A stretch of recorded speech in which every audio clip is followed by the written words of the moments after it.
다 같이 사도신경으로 신앙 고백하도록 하겠습니다. 전능하사 천지를 만드신 하나님 아버지를 내가 믿사오며 그 외아들 우리 주 예수 그리스도를 믿사오니 이는 성령으로 잉태하사 동정녀 마리아에게 나시고 본디오 빌라도에게 고난을 받으사 십자가에 못 박혀 죽으시고 장사한 지 사흘 만에 죽은 자 가운데서 다시 살아나시며 하늘에 오르사 전능하신 하나님 우편에 앉아 계시다가 저리로서 산자와 죽은 자를 심판하러 오시리라. 성령을 믿사오며 거룩한 공예와 성도가 서로 교통하는 것과 죄를 사하여 주시는 것과 몸이 다시 사는 것과 영원히 사는 것을 믿사옵나이다. 아멘.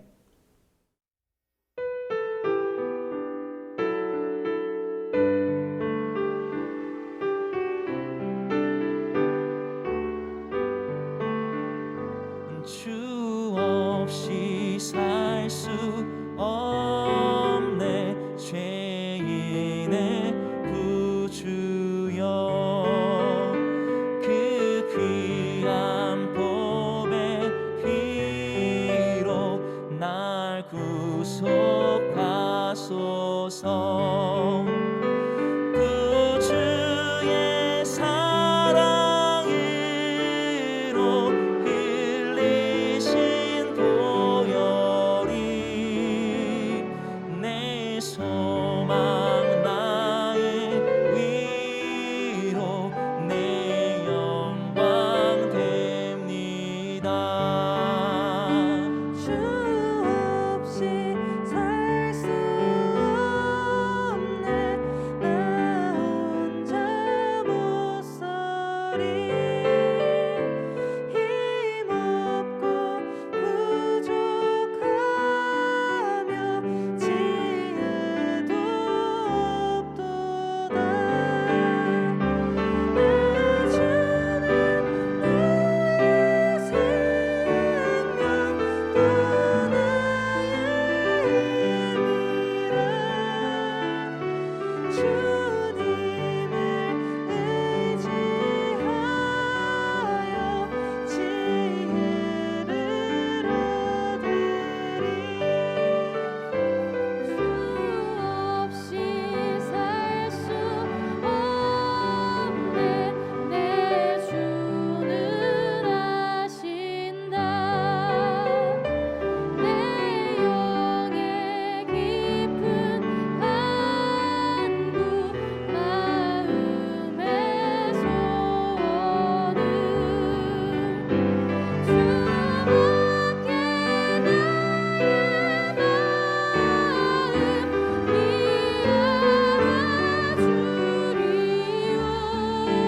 내 마음 위로 하사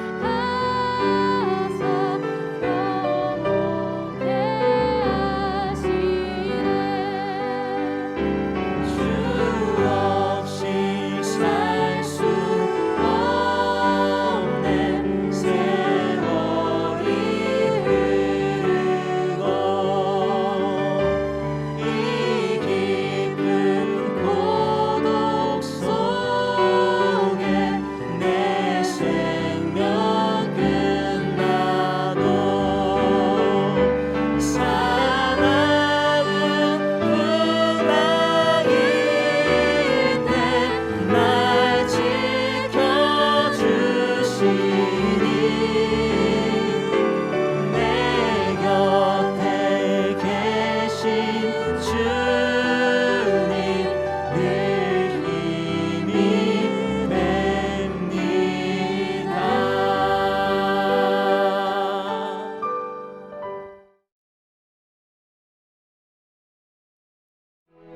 바후림에 있는 베냐민 사람 게라의 아들 시므이가 급히 유다 사람과 함께 다윗 왕을 맞으러 내려올 때에 베냐민 사람 1000명이 그와 함께하고 사울 집안의 종 시바도 그의 아들 15과 종 20명과 더불어 그와 함께하여 요단강을 밟고 건너 왕 앞으로 나오니라. 왕의 가족을 건너가게 하며 왕이 좋게 여기는 대로 쓰게 하려 하여 나룻배로 건너가니 왕이 요단을 건너가게 할 때 게라의 아들 시므이가 왕 앞에 엎드려 왕께 아뢰되 내 주여, 원하건대 내게 죄를 돌리지 마옵소서. 내 주 왕께서 예루살렘에서 나오시던 날에 종의 패역한 일을 기억하지 마시오며 왕의 마음에 두지 마옵소서. 왕의 종 내가 범죄한 줄 아옵기에 오늘 요셉에 온 족속 중 내가 먼저 내려와서 내 주 왕을 영접하나이다. 스루야의 아들 아비새가 대답하여 이르되 시므이가 여호와의 기름 부으신 자를 저주하였으니 그로 말미암아 죽어야 마땅하지 아니하니이까. 다윗이 이르되 수르야의 아들들아, 내가 너희와 무슨 상관이 있기에 너희가 오늘 나의 원수가 되느냐? 오늘 어찌하여 이스라엘 가운데에서 사람을 죽이겠느냐? 내가 오늘 이스라엘의 왕이 된 것을 내가 알지 못하리요. 하고 왕이 시므이에게 이르되 내가 죽지 아니하리라. 하고 그에게 맹세하니라. 사울의 손자 무비보셋이 내려와 왕을 맞으니 그는 왕이 떠난 날부터 평안히 돌아오는 날까지 그의 발을 맵시내지 아니하며 그의 수염을 깎지 아니하며 옷을 빨지 아니하였더라. 예루살렘에서 와서 왕을 맞을 때 왕이 그에게 물어 이르되 무미보셋이여, 내가 어찌하여 나와 함께 가지 아니하였더냐? 내 주 왕이여, 왕의 종인 나는 다리를 절므로 내 나귀의 안장을 지워 그 위에 타고 왕과 함께 가려 하였더니 내 종인 나를 속이고 종인 나를 내 주 왕께 모함하였나이다. 내 주 왕께서는 하나님의 사자와 같으시니 왕의 처분대로 하옵소서. 내 아버지의 온 집이 내 주 왕 앞에서는 다만 죽을 사람이 되지 아니하였나이까. 그러나 종을 왕의 상에서 음식 먹는 자 가운데에 두셨사오니 내게 아직 무슨 공의가 있어서 다시 왕께 부르짖을 수 있사오리이까. 내가 어찌하여 또 내 일을 말하느냐? 내가 이르노니 너는 시바와 밭을 나누라. 무비보셋이 왕께 아뢰되 내 주 왕께서 평안히 왕궁에 돌아오시게 되었으니 그로 그 전부를 차지하게 하옵소서. 길르앗 사람 바르실레가 왕이 요단을 건너가게 하려고 로글림에서 내려와 함께 요단에 이르니 바르실레는 매우 늙어 나이가 80세라. 그는 큰 부자이므로 왕이 마하나임에 머물 때에 그가 왕을 공궤하였더라. 왕이 바르실레에게 이르되 너는 나와 함께 건너가자. 예루살렘에서 내가 너를 공궤하리라.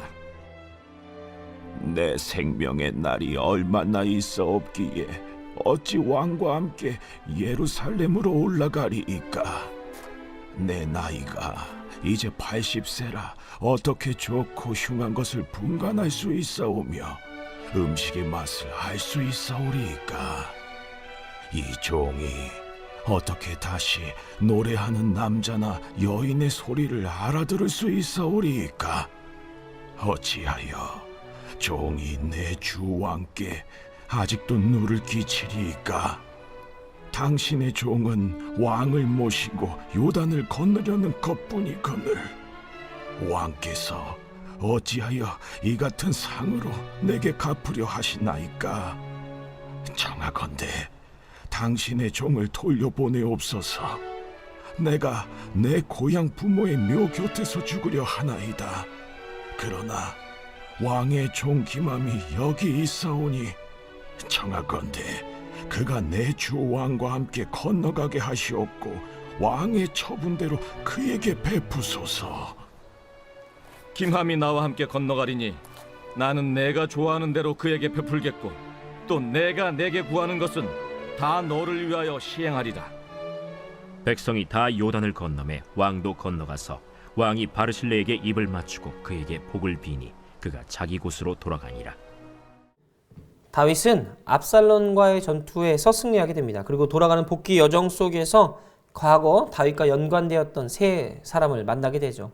우리는 오늘 이 세 사람을 함께 살펴보며 우리에게 적용하고 또 다윗이 승리하고 돌아왔을 그때가 마치 하나님께서 이 땅에서 승리를 약속하신 그때 그리스도의 재림, 심판대 앞에서는 우리의 모습과 비교를 해보며 어떻게 이 땅을 살아가야 될지 우리의 모습을 점검해보는 시간이 되기를 바랍니다. 과거 다윗의 모습을 보면 그는 위태로웠고 연약해 보였습니다. 하지만 전투에 승리한 다윗은 더 이상 과거의 다윗이 아니었습니다. 그는 왕위를 지키는 아주 강하고 힘센 왕이었고, 이런 모습은 다윗으로 하여금 이스라엘의 유일한 왕으로서 인정받는 계기를 마련했을 것입니다. 이제 앞으로 모든 권력은 이스라엘의 왕인 다윗에게 모일 것이 뻔했기 때문이죠. 그래서 만나는 사람마다 다윗에게 자신이 처했던 상황을 이야기하며 또 자신이 다윗에게 어떻게 대해야 되는지 세 가지 모습으로 오늘 본문에서는 살펴볼 수 있겠습니다. 먼저 오늘 본문에 나타난 사람 중 우리는 시므이를 살펴보려고 합니다. 그는 어떤 사람이었습니까? 다윗이 압살롬의 반역을 피해 도망갈 때에 그를 따라가며 판단하고 비난하고 저주했던 사람 아닙니까? 그는 다윗의 적으로서 다윗이 죽기를 바랬고, 또 아마 그 당시 시므이의 생각 속에서는 다윗이 압살롬에게 패하거나 왕위를 빼앗기거나 더 이상 돌아올 수 없음이라고 예상했던 것 같습니다. 그래서 그렇게 다윗을 저주했던 것이지요. 하지만 결국 다윗은 승리했고 돌아와 이스라엘의 왕이 되었습니다. 이제 시므이에게는 남은 건 죽음밖에 없게 된 거죠. 이에 시므이는 먼저 선수쳐서 다윗 앞에 나아갑니다. 그리고 자신의 죄를 용서를 구하죠. 이러한 모습 속에서 우리는 한 가지 모습을 발견하게 됩니다. 죄를 지은 사람은 결국 마지막 심판 앞에서 그 죄를 고백할 수밖에 없게 된다는 겁니다. 시므이의 모습과 같이 과거 자신의 죄를 뉘우칠 수밖에 없게 된다는 거죠. 남은 건 이 죄를 갖고 갈 수 있는 것은 죽음밖에 없다는 것을 알게 되기 때문입니다. 우리는 여기 첫 번째 부류의 사람들의 모습을 통해 우리의 모습을 한번 적용해 봐야겠습니다. 죄를 지었고 심판의 때 우리는 그 죄를 갖고 그 심판대 앞에 나아간다면 남은 것은 죽음밖에 없게 됩니다. 그래서 그 죄의 문제가 다가오기 전에, 그 심판의 날이 다가오기 전에 먼저 선수쳐서 그 죄를 고백하고 용서를 구해야 한다는 겁니다. 우리는 지금 이 땅을 살아가지만 우리는 여전히 죄를 짓고 살아옵니다. 어제도 우리도 모르는 사이에 죄를 지었을 거고요. 지금을 살고 있는 오늘도 아마도 죄를 지을 거고, 우리가 살아갈 날들 동안 우리는 수많은 죄들을 지으며 살아갈 겁니다. 하지만 우리는 이 모든 죄들을 하나님 앞에 낱낱이 고하지 않으면 안 됩니다. 시므이의 모습과 같이 간절함으로 이 죄가 용서받길 바라는 마음으로 나아가야 한다는 겁니다. 심판대 앞에선 이 모든 것들이 소용없기 때문이죠. 시므이의 모습을 통해서 우리는 진정 용서를 구하는 모습으로 살아가야 한다는 것을 발견하게 됩니다. 죄를 지은 사람은 그 죄에 대한 대가를 치러야 하고 그 죄에 대한 대가는 죽음밖에 없게 됩니다. 두 번째 사람은 사울의 아들 무비보셋입니다. 다윗은 그를 만나자마자 그의 모습을 볼 수밖에 없었는데요. 왜냐하면 무비보셋은 다윗이 떠나가던 그날부터 평안히 돌아오는 그 순간까지 자신을 불편하게 두었기 때문입니다. 그런 무비보셋에게 다윗은 물어봅니다. 왜 나를 따라서 오지 않았느냐? 무비보셋은 이런 상황 속에서 자신의 이야기를 잘 풀어서 다윗에게 설명합니다. 절대 자신이 다윗을 배신한 것이 아니라 자신도 가고 싶었지만 누군가에게 속아서 따라갈 수 없었다라고 다윗에게 이야기하죠. 핑계처럼 들릴 수도 있고요. 또 다윗의 그런 질문들이 무비보셋을 질타하는 것처럼 들릴 수 있지만 다윗은 그런 무비보셋의 모습을 보면서 어떠한 이야기가 있을지 들어보고 싶었던 것 같습니다. 전체 이야기를 듣고 무비보셋을 속인 시바의 이야기를 들은 다음에 다윗은 시바에게 주었던 땅 중 절반을 무비보셋에 다시 돌려줍니다. 그리고 다윗을 속인 시바에게는 재산적 피해를 주었지만 생명을 연장해 주었고, 또 겉으로 볼 때 다윗을 배반한 것 같았던 이 무비보셋에겐 실제로 그를 향한 다윗에 대한 충성심을 보고 그를 칭찬하고 격려하고 보상을 주는 것을 보게 된다는 거죠. 이 역시 우리의 모습에 적용해 볼 수 있습니다. 심판 앞에서 우리는 어떤 모습으로 살아가고 있습니까? 우리는 우리의 행위대로 살아갈 수밖에 없습니다. 죄를 지었다면 죄에 대한 대가를 치러야 하고, 또 잘한 일이 있다면 그 잘한 일에 대한 보상을 받아야 한다는 겁니다. 심판은 그런 것입니다. 무조건적으로 사람들의 죄를 낱낱이 고해서 그 죄에 대해서 벌을 주기 위한 심판이 아니라 잘한 사람에게는 상을, 못한 사람에게는, 죄를 지은 사람에게는 벌을 주기 위한 심판이라는 거죠. 우리도 이러한 일들을 잘 지키며 살아가야 합니다. 사실 이것은 당연하지만 쉽지는 않습니다. 당연한 일들을 지키는 것은 당연하지 않다는 거죠. 우리의 삶 가운데 이러한 모습이 얼마나 많습니까? 잘 살아보려고 하지만 어느 순간 죄에 유혹되어서 우리의 모습이 무너질 때가 얼마나 많습니까?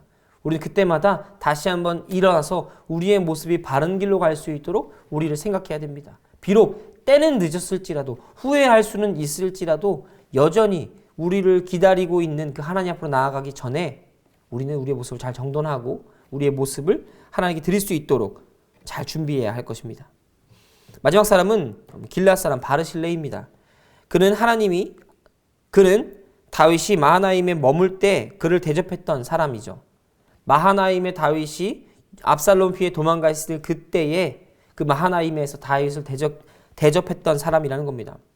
다윗은 그런 그의 호의에 감사하며 그 공을 치하하려 합니다. 예루살렘에 그를 초대해 그에게 많은 것들을 베풀고 함께 살자고 이야기하죠. 하지만 나이가 많았던 바르실레는 그 이야기를 정중하게 거절하며 자신 대신 자신의 아들 김함을 데려갈 것을 다윗에게 요청합니다. 그리고 다윗은 김함을 데리고 예루살렘으로 돌아가죠. 예루살렘에 도착한 김함은 다윗에게 충분한 보상을, 물질적 보상을 받습니다. 이후에도 다윗에게 충성을 약속하며 그는 살아가게 되죠. 이 역시 우리의 모습과 동일합니다. 잘한 사람에게는 상을 이라는 말처럼 우리가 하나님을 위해 살았던 우리의 모든 것들은 하나님께서 보상해 주실 겁니다. 그 보상이 물질적인 보상이 되었든 심리적인 보상이 되었든 우리의 삶 가운데 바른 길로 이끄는 그 모든 하나님의 손길이 되었든 그 하나님에 대한 그 사랑 안에서 이 모든 것들이 다 보상으로 이루어진다는 거죠. 우리 여전히 보상을 받고 있고 앞으로도 하나님께서 우리에게 주시기 위해 많은 것들을 준비하셨습니다. 하나님 앞에서 한 모든 선행은 하나님이 기억하실 겁니다. 그리고 심판 때에 그 행위대로 하나님께 은혜를 받게 되는 거죠. 구원에 대한 구원의 기준이 아니라 하나님께서 우리를 얼마나 생각하시고 하나님이 기뻐하시는 일을 우리가 하는가 하지 않는가에 대한 이야기라는 겁니다. 말씀을 정리하면 이렇습니다. 하나님 앞에서는 하나님의 심판 앞에서는 세 부류의 사람을 나누게 될 수밖에 없습니다. 시므이와 같이 자신의 행동을 후회하며 용서를 구하는 사람, 비록 적극적인 동참을 하진 못했으나 함께하는 마음으로 꾸준히 기다린 무비보셋과 같이 자신의 입장을 잘 준비한 사람, 또 적재적소에 하나님의 사역을 함께하고 도운 바르실레와 같은 사람이 그 세 사람이 되겠습니다. 하나님의 은혜 앞에서 우리는 어떠한 모습으로 살아가고 있습니까? 우리가 마지막에 돌이키기만 한다면 하나님께서는 우리를 용서하시고 우리를 기꺼이 받아주실 겁니다. 그렇다면 우리의 인생이 어떤 인생이 될지 스스로 결정해보는 시간이 되길 바랍니다. 무슨 말이냐면 시므이와 같이 후회되고 실패한 인생을 살 것인가, 아니면 바르실레와 같이 하나님께서 준비한 곳에서 적재적소에 사용받으며 하나님이 칭찬하는 사람, 하나님의 보상을 받는 사람으로 살 것인가를 우리가 항상 생각하고 마음에 염두에 둬야 한다는 겁니다. 중요한 것은 어떤 행동을 하든 하나님께서는 우리를 용서하시고 우리를 이해해 주실 겁니다. 그러나 우리 스스로 이 땅 가운데 하나님의 백성으로 살 때에는 조금 더 강한 다짐과 결심이 필요하지 않는가라는 것을 오늘 본문에서 발견하게 된다는 거죠. 사랑하는 성도 여러분, 이러한 것들을 기억하며 오늘 하루를 사시길 바랍니다. 우리는 하나님의 선택을 받은 사람들로서 하나님의 사랑받는 백성으로서 이 땅을 살아가야 합니다. 시므이와 같이 하나님의 사역을 방해하는 사람들이 아니라 하나님을 적극적으로 돕고 후원하며 하나님의 사역에 동참하는 바르실레와 같은 사람이 되어야겠죠. 그렇기 위해 오늘 하루 나를 위해 여전히 일하시고 나를 기억하시며 마지막까지 하나님의 은혜를 베풀기를 주저하지 않으시는 그 하나님의 사랑 안에서 평온한 하루를 보내시길 간절히 소원합니다. 기도하겠습니다. 사랑의 하나님 감사합니다. 연약한 우리를 들어쓰시고 하나님께서 우리를 부르셔서 감사합니다. 하나님 오늘 하루를 하나님께 드리오니 하나님께서 받아주시고 우리의 삶을 인도하시며 하나님에서 기쁨과 평안을 드리는 오늘 하루가 될 수 있도록 하나님께서 함께하여 주시옵소서. 감사합니다. 사랑합니다. 예수님의 이름으로 기도드렸습니다. 아멘. 하늘에 계신 우리 아버지여, 이름이 거룩히 여김을 받으시오며 나라의 임하옵시며 뜻이 하늘에서 이룬 것 같이 땅에서도 이루어지이다. 오늘날 우리에게 일용할 양식을 주옵시고 우리가 우리에게 죄 지은 자를 사하여 준 것 같이 우리 죄를 사하여 주옵시고 우리를 시험에 들게 하지 마옵시고 다만 악에서 구하옵소서. 대개 나라와 권세와 영광이 아버지께 영원히 있사옵나이다. 아멘.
내